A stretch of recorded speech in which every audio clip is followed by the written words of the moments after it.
오늘 함께 나눌 말씀의 제목은 엘리바스의 세 번째, 네 번째 책망과 하나님의 구속사 이해란 제목으로 하나님 말씀 함께 나누겠습니다. 제목이 조금 길죠? 엘리바스의 세 번째와 네 번째 책망과 하나님의 구속사 이해. 우리가 이렇게 이 욥의 말에서도 나오지만 욥의 대화, 욥이 꺼내놓는 말에서도 그런 주제들이 있지만은 우리가 욥의 세 친구들의 말 속에 담겨 있는 중요한 주제들이 담겨져 있습니다. 물론 이제 부정적인 방향에서 나오죠. 왜 이 엘리바스는 이런 말을 하게 됐을까? 이러이러한 하나님의 진리를 깨닫지 못함으로.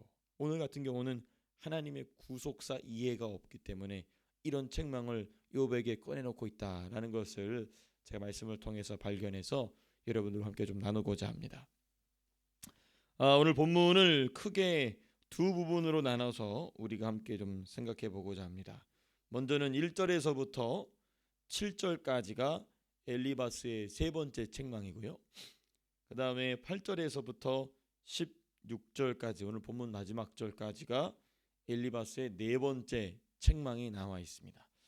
자, 그리고 우리가 먼저 엘리바스의 세 번째 책망을 좀 보시겠습니다. 세 번째 책망의 핵심은 1절에 있습니다. 1절에 보시면 이렇게 되어 있네요. 너는 부르짖어 보라. 내게 응답할 자가 있겠느냐? 거룩한 자 중에 내가 누구에게로 향하겠느냐? 이렇게 이야기합니다. 욥을 동정해주고 또 욥을 도와줄 사람이 아무도 없다라는 뜻이에요. 너가 부르짖어 봐라. 너가 도움을 요청해 봐라. 또 너를 도와줄 자가 거룩한 자 중에 누가 있겠느냐? 참 이게 이 거룩한 자 중에라는 말이 참 중요합니다. 어느 누구도가 아니고 거룩한 자 중에라는 뜻이에요. 그러니까 하나님 앞에 바르게 서 있는 자 중에 너를 도와주러 올 사람이 어디에 있느냐? 그 왜 도와주러 오지 않느냐? 이제 그건 이제 조금 밑에도 나오는데, 이 심지어 이 욥은 무난하고 있는 본인마저도, 그렇죠? 엘리바스 본인마저도 욥을 돕지 않겠다는 얘기입니다. 이게 역설적인 표현이면서도 너무나도 매정한 표현입니다. 본인이 무슨 말을 하고 있는지 모른 거예요, 이 엘리바스가. 너는 부르짖어보라. 내게 응답할 자가 있겠느냐? 거룩한 자 중에 내가 누구에게로 향하겠느냐? 거룩한 자 중에 너를 받아줄 사람이 없다는 겁니다. 왜 그럴까요? 왜 엘리바스는 이렇게 얘기하고 있을까요? 왜냐하면 3절에 첫 번째 힌트가 나와 있습니다. 3절 보시면 내가 미련한 자가 뿌리내리는 것을 보고 그의 집에 당장에 저주하였노라. 지금 욥더러 지금 미련하다고 얘기하고 있는 것입니다. 엘리바스가 욥을 향하여 미련하다고 지금 얘기하고 있는 것입니다. 그러므로 너의 부르짖음은 미련한 자의 부르짖음이기 때문에 어느 누구도 너에게 응답하지 않을 것이고 의인들 역시도 너에게 응답하지 않을 것이다. 어느 누구도 너를 도와주러 오지 않을 것이다. 심지어 어떤 부분까지 이야기를 하고 있냐면 하나님도 너의 부르짖음에 응답하지 않을 것이다 라는 말을 여기 내포하고 있습니다. 왜냐하면 우리 성도의 부르짖음의 궁극적인 대상은 오직 하나님 한 분뿐이시기 때문에 그런 것이죠. 그렇죠? 그러니까 이 엘리바스는 욥으로 하여금 어떤 말을 하고 있느냐? 너가 미련함으로, 너가 악함으로 이런 고난을 당하고 있기 때문에 어느 누구도 너를 도와주지 않을 것이고 심지어 하나님마저도 너의 부르짖음을 듣지 않으시고 응답하지 않으실 것이다. 그러므로 무슨 얘기를 하고 있냐면 욥은 하나님과의 관계가 완전히 단절된 상태다라는 얘기를 지금 하고 있는 거예요. 욥이 하나님과의 관계가 단절되어 있다. 네. 그래서 이 모든 욥이 만나고 있는 상황 자체가 하나님과의 관계 단절로부터 일어나고 있음을 너가 알고 있느냐 이 얘기를 하고 있는 거예요. 근데 너는 이걸 알지 못하고 있다. 그래서 3절에서 너는 미련하다는 얘기를 하고 있는 겁니다. 그렇기 때문에 너는 부르짖어도 하나님이 너에게 응답하지 않을 것이다. 거룩한 사람들도 너에게 도움을 주지 않을 것이다 라고 좀 이야기를 쭉 풀어가고 있는 것입니다. 나가서 이 4절과 5절을 보시게 되면 그러한 미련함 때문에 그의 자식들은 구원에서 멀고 성문에서 억눌리나 구하는 자가 없으며. 그렇죠? 지금 자식들이 다 죽었지 않습니까? 지금 그 얘기를 지금 4절에서 하는 거예요. 5절 보시면 그가 추수한 것은 줄인 자가 먹되 덫에 걸린 것도 빼앗으며 올모가 그의 재산을 향하여 입을 벌리느라. 그렇죠? 주변에 갈대아 사람들이 와서 모든 것을 전부 약탈해 가지 않았습니까? 그러니까 지금 이 4절과 5절은 욥이 만난 재난, 재앙에 관한 이야기를 지금 결과론적으로 풀어내고 있는 것입니다. 그 원인은, 결과란 얘기는 원인이다. 이거 원인은 뭐냐면 3절에 말한 미련합니다. 욥의 미련함. 욥이 미련하기 때문에 그 자식들은 다 죽어버렸고 그의 재산도 악한 자가 와서 다 털어가 버리게 됐다라는 얘기를 지금 이 문학적인 수사학 또 문학적인 비유를 사용했으나 욥의 상황을 너무나도 냉정하게 이야기하고 있는 것입니다. 너무나도 차갑게 냉혹하게 이야기하고 있는 것이죠. 이게 바로 무엇이냐면 바로 사탄의 간교함입니다. 사탄의 간교함입니다. 이것이 사실이 아니라는 것을 이 하나님으로부터 욥이 관계가 끊어져서 이러한 일이 일어났다는 것이 아니라는 것을 누가 제일 잘 아느냐? 하나님을 제외하고서는 사탄이 제일 잘 압니다. 왜 그렇죠? 본인이 이 짓을 벌였기 때문에.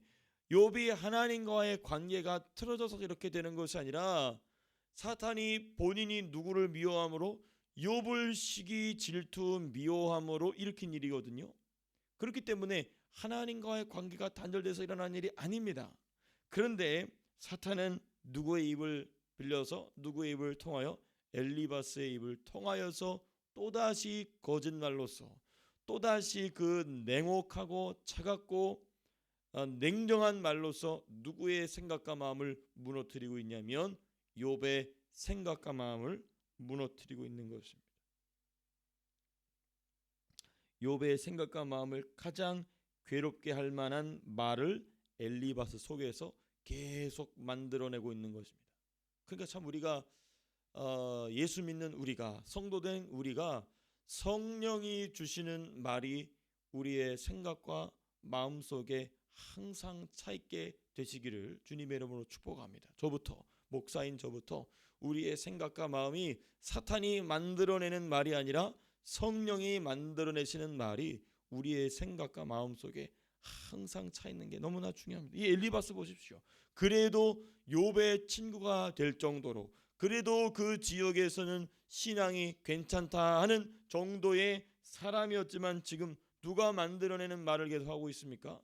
마귀가 만들어내는 말, 귀신이 만들어내는 말, 사탄이 만들어내는 말을 지금 계속 꺼내놓고 있게 되는 정말 안타까운 상황인 것이죠. 자, 그럼 네 번째입니다. 엘리바스의 네 번째 책망, 오늘 본문의 두 번째 부분이죠. 8절에서부터 16절 말씀을 보시게 되시면 크게는 어떤 내용이 나오냐면은 하나님은 자연계를 다스리시는 분이시고 또 악한 자에게는 징계를 내리시며 선한 자에게는 복을 내리시는 하나님께 기도하라, 그런 내용이에요. 8절 보시면 이렇게 되어 있죠. 나라면 하나님을 찾겠고 내 일을 하나님께 의탁하리라. 이 8절의 엘리바스의 말은 문자적으로는 하나님께 기도해라 라는 말이에요. 그죠? 근데 본래 의도는 뭐냐면 욥이 하나님께 지금 기도하고 있지 않다는 얘기를 지금 하고 있는 것입니다. 그러니까 이는 뭐냐면 이러한 상황 속에서도 욥이 하나님께 기도하지 않고 있음을 책망하는 것입니다. 근데 지금 우리 방금 전에 세 번째 책망을 보시게 되면 1절에서 뭐라고 그랬죠? 지금 엘리바스가 부르짖어 봐라. 너가 이 사람들에게 도움을 청하고 거룩한 자들에게 도움을 청하고 심지어 하나님께 도움을 청해 봐라. 그래도 응답받지 못할 것이다 라고 1절에 본인이 얘기했어요. 근데 지금 8절에 와서 뭐라고 하냐면 나라면 하나님께 그래도 기도해 볼 것이다 라고 지금 얘기하고 있는 거예요. 이러한 상황 속에서는 도대체 왜 기도도 하지 않고 뭐 하고 있는 것이냐 라고 지금 이야기하고 있는 것입니다. 앞뒤가 맞지 않죠. 그렇죠? 1절의 말씀과 8절의 말씀이 앞뒤가 맞지 않습니다. 그러니까 이게 뭘 보여주냐면 엘리바스는 본인이 지금 무슨 얘기를 하고 있는지를 알지도 못하고 막 이 말을 꺼내놓고 있는 것입니다. 우리 주님이 예수님을 못 박는 주님을 못 박는 자들에게 뭐라고 말씀하셨냐면은 주여 저들을 불쌍히 여겨 주십시오. 저들이 하는 짓을 알지 못하나이다. 저들이 하는 말을 알지 못하나. 똑같습니다. 이게 이와 같이 하나님의 성령이 아닌 악한 영에게 이렇게 붙잡히게 되면 본인이 무슨 행동을 하고 있는지, 본인이 무슨 말을 하고 있는지 모릅니다. 우리가 이 욥기 시작하기 전에 디모데 전서 말씀 함께 나눴었죠. 디모데 전서에서도 뭐라고 말했냐면은 끝없는 신화와 족보를 붙잡는 자들을 향하여 뭐라고 바울이 뭐라냐면 그들은 자기가 하는 말이 무슨 말인지도 모르고 한다라고 얘기해요. 똑같습니다. 악한 영에 사로잡힌 사람은 본인이 하는 말이 뭔 말인지 모릅니다. 더 나아가서는 책망을 위한 책망을 하고 있는 겁니다. 책망을 위한 책망. 이 칼빈이 교회의 거룩을 위해서 굉장히 강력하게 세웠던 것이 뭐냐면은 이 7입니다. 7이 교회의 거룩을 지키는 중요한 방책이 7이라고 그랬어요. 근데 그 7위의 목적이 무엇인가? 7위를 너무 가혹하게 해서는 안 되는 것은 그 사람으로 말미암아 구원에서 떨어져 침륜에 빠지지 않게 하고 오히려 회개할 기회를 주는 것이다라고 되어 있어요. 기독교 강의를 보기에는 정확한 말입니다. 그런데 이 엘리바스의 책망은 사람으로 하여금 회개할 기회를 주고 하나님의 사랑을 깨달을 수 있도록 해주는 것이 아니라 책망을 위한 책망, 곧 마귀의 말의 대리자가 되어버린 것입니다. 예. 이게 바로 무엇이냐면 이 엘리바스의 내면 상태가 어떤가를 잘 보여줘요. 지금 1절에서 본인이 한 말과 8절에서 본인이 한 말이 충돌하고 있거든요. 그런데 전혀 그것을 본인이 감지하지 못합니다. 이게 어떤 상태냐면은 사탄이 성도 이 엘리바스 내면에서 일으키는 혼돈의 상태입니다. 혼돈의 상태. 혼돈과 동일한 언행이에요. 하나님께서 천지를 창조하실 때에 어디다가 빛이 있으라 말씀하셨냐면 흑암과 혼돈과 공허함이 있다고. 이 세 가지가 사람의 영적인 상태를 의미하는데 이 특별히 혼돈입니다. 혼미함, 혼돈. 말하는 것이나 행동하는 것이나 생각하는 것이나 느끼는 것이나 감정 등이 항상 일정하지 못하고 항상 뒤죽박죽인 사람입니다. 이게 뭐냐면 사단이 사람의 내면 안에서 일으키는 혼돈입니다. 이 영적인 질서가 내면 안에 잡혀있지 않는 것이죠. 영적인 질서가 내면 안에 잡혀있지 않는 사람은 외적인 질서도 지킬 줄 모릅니다. 항상 들이받죠.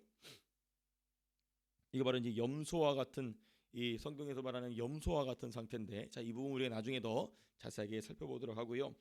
자, 그러면 이제 두 번째로서 이 첫 번째는 나라면 하나님을 찾겠고라고 이야기합니다. 네 번째 책망에서는. 네 번째 책망에서 두 번째 내용이 뭐라고 나오냐면, 어떤 내용이 나오냐면 9절에서부터 16절까지 쭉 하나님이 어떤 분이신지를 설명합니다.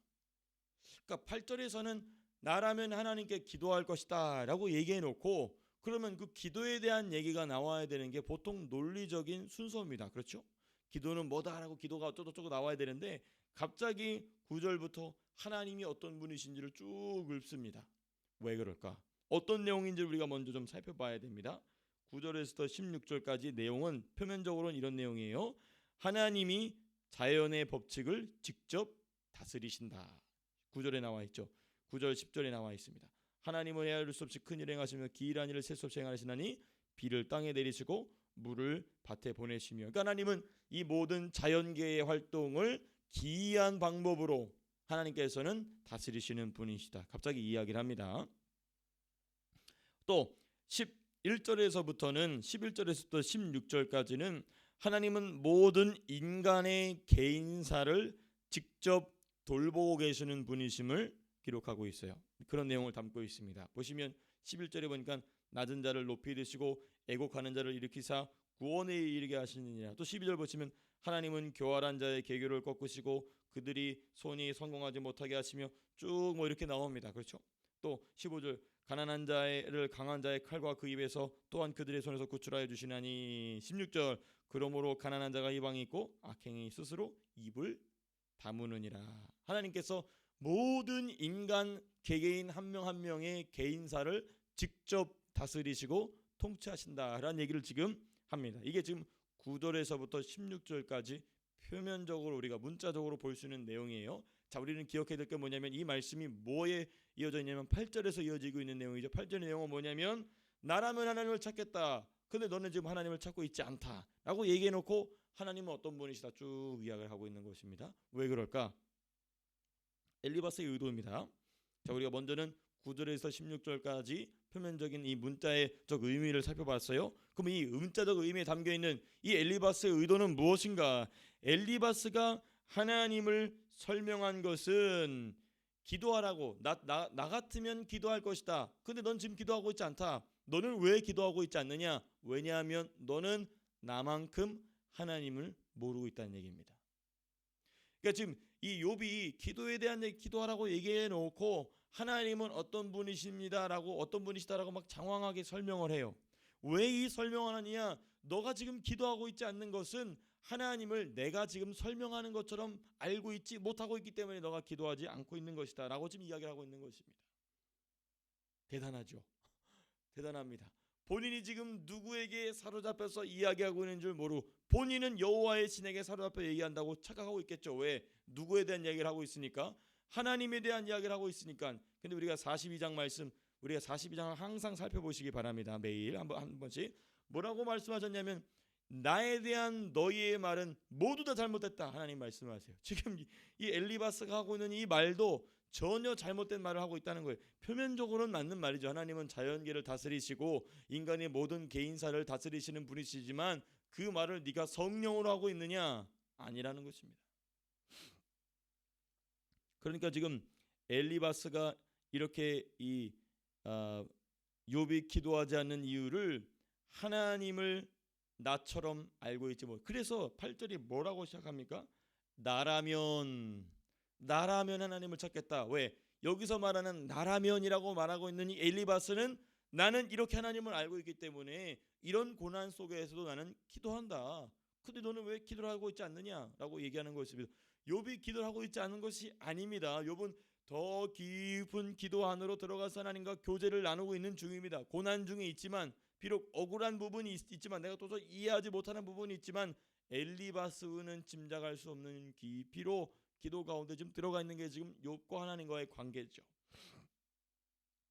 자, 그러면 왜 이렇게 세 번째 부분입니다. 9절에서부터 16절에서 지금 제가 세 부분으로 나눠서 보고 있는데 첫 번째는 표면적인 의미를 살펴봤어요. 그리고 표면적인 의미에 담긴 엘리바스의 의도를 살펴봤습니다. 자, 그러면 엘리바스는 왜 이렇게 이 욥에게 말할 수밖에 없었는가? 첫째는 당연히 사단에게 붙잡혀서 그 혼미함이 그 엘리바스 안에 자리 잡고 있기 때문인 것이죠. 그 다음에 두 번째로는 무슨 내용이 의미가 왜 그런 것이냐? 세 번째죠. 이제 왜 엘리바스가 이러한 행동을 할 수밖에 없는가? 하나님 이해가 부족해서 그렇습니다. 하나님이 어떤 분이신지에 대한 이해가 부족해서. 무슨 말씀이냐면 16절 보시면 이렇게 되어 있어요. 그러므로 가난한 자가 희망이 있고 악행이 스스로 입을 다무느니라 라고 마무리하고 있어요. 너가 왜 기도하고 있지 않느냐? 나만큼 하나님을 모른다. 그래놓고 16절의 결론을 하나님은 어떤 분이신가라고 결론을 내고 있냐면 권선징악의 하나님으로 얘기합니다. 죄송합니다. 권선징악이 무엇이냐? 선한 사람은 복 주시고 악한 사람은 징계하신다. 벌 주신다. 이게 권선징악입니다. 그런데 하나님을 지금 엘리바스는 어떤 수준에까지 이해를 한 거냐면 권선징악의 하나님으로만 이해하고 있는 거예요. 하나님은 악한 자를 벌하러 쫓아다니시는 분이시고 하나님은 선한 자, 약한 자를 복주로 다니시는 분이시다. 이 수준까지만 들어가 있는 것입니다. 그런데 더 깊이 있게 하나님에 대한 이해가 있어야 됩니다. 특별히 하나님은 더 높은 그리고 더 깊은 수준에서 일하시는데 그중 성경을 여러 가지가 있지만 그중 성경을 통하여 드러난 일부가 바로 뭐냐면 구속사입니다. 구속사. 제가 오늘 제목에 하나님의 구속사 이해라고 되어 있지 않습니까? 하나님의 구속사에 대한 이해가 부족한 거예요. 하나님이 하나님의 구원을 이루어 가시는 그 놀라운 역사의 흐름을 엘리바스는 짐작하지 못하고 있는 것입니다. 이해하고 있지 못한 것입니다. 그러니까 하나님을 어떤 수준에서만 이해하고 있냐면 자연계를 운행하시는 분이시다. 그렇죠? 아침에 태양을 뜨게 하시고 밤에는 달과 별이 뜨게 하시고 또 기이한 방식으로 비를 내리기도 하시고 어떤 곳에는 가뭄을 내리게 하시고 자연을 운행하시는 하나님이다. 또 인간의 개개인의 개별적인 인생사를 돌보시는 분이시다 까지만 아는 거예요. 근데 그 모든 하나님이 운행하시는 이 모든 일의 목적지가 어디냐면 구속사거든요. 구속사, 그 아들 예수 그리스도를 통하여 이루기 완성하실 구속사입니다. 근데 거기까지 이해가 들어가 있지 않은 것입니다. 그렇기 때문에 하나님에 대한 이해가 권선징악의 수준으로 자연의 모든 것들을 다스리시는 수준까지밖에 들어가지 않은 것입니다. 이 정도도 믿지 않는 사람과 비교해서는 대단하지만 이 정도 수준을 가지고 욥을 가르치려 든다? 어리석은 일인 것이죠. 왜냐하면 이 구속사는 권선징악으로만은 해설할 수가 없어요. 왜냐하면 이 권선징악, 하나님이 착한 사람은 복 주시고 나쁜 사람은 벌 주신다라는 이 이해만으로는 구속사를 이해할 수가 없습니다. 왜 그렇죠? 하나님은 구속사를 위해서 악을 허용하시기 때문에 그렇습니다. 이 수준의 이해를 못 들어가는 것입니다. 권선징악의 하나님이면은 악은 무조건 멸하셔야 돼요. 근데 하나님은 구속사 가운데 악을 완전히 멸하시지 않습니다. 내버려 두세요. 일부러 허용하십니다. 우리는 그것을 잘 알죠. 하나님의 섭리 가운데 구원받기로 작정되고 예정된 자들을 온전히 구원을 이뤄가시기 위해서 이 악을 허용해 두십니다. 이게 이제 하나님의 구속사에 대한 이해가 있어야 비로소 이 악이 무엇이구나, 이 악이 왜 나한테 찾아와서 이렇게 고난을 일으키는 거에 대한 이해가 비로소 가능한 것입니다. 근데 지금 엘리바스는 죽었다 깨나도 그게 안 되는 것입니다. 뭐에 대한 이해가 없기 때문에? 하나님의 구속사 이해가 없기 때문에. 이 구속사를 사람이 이해할 수 있게 되는 출발점이 바로 무엇이냐? 고난과의 연합입니다. 욥이 그러니까 이 고난을 마치고 나서 광대하신 하나님 앞에서 구속사를 발견하게 되는 것입니다. 구속사를 발견하게 된다는 말이 무엇인가? 성경의 모든 신앙의 영웅들은요, 고난을 통하여 비로소 하나님이 구속사를 위해서 당대에 본인에게 맡기신 일이 무엇인지를 관통하게 됩니다. 아브라함은 아브라함으로서, 이삭은 이삭으로서, 야곱은 야곱으로서, 또 욥은 욥으로서 하나님이 이루어 가실 구속사의 흐름을 한눈에 꿰뚫게 됩니다. 그러니까 이 사람들은 성경의 기록은 없으나 분명히 오실 메시아 그리고 다시 오실 메시아를 분명히 봤던 사람들이에요.